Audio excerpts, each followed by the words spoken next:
এই যে আমরা নামাজে বসে আছি, দেখুন কেমন ভাবে সাথে ছিল ফেরেশতারা। রাসূল পাক সাল্লাল্লাহু আলাইহি সাল্লাম বললেন যে কোনো ব্যক্তি নামাজ পড়ার জন্য মসজিদে ঢুকে মসজিদে বসে গেল, মসজিদের তরিকায় বসবে, অর্থাৎ 2 রাকাত মসজিদের নামাজ আদায় করে মসজিদে বসে গেল এবং অপেক্ষা করছে যে কখন ফরজ নামাজ আরম্ভ হবে। কি বলেন, আজান দিলে আমরা মসজিদে চলে আসি না? আইসা কতক্ষণ বসে থাকি না? 5-10 মিনিট।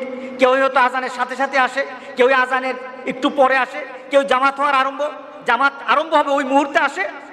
দেখুন রাসূল বলতেছেন কি, যে যখন এই একটা পরিবেশ হয়, সবাই মসজিদে বসে থাকে, তখন ফেরেশতারা তার সাথী হয়ে যায়।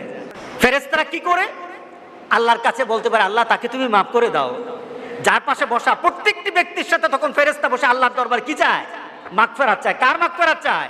যারা নামাজের জন্য মসজিদে এসে বসে থাকে তাদের জন্য আল্লাহর দরবারে মাগফিরাত চেতে থাকে, আল্লাহ তাকে মাফ করে দাও, তার তওবা কবুল করে দাও, তার মর্যাদা বাড়ায় দাও। জোরে বলেন সুবহানাল্লাহ।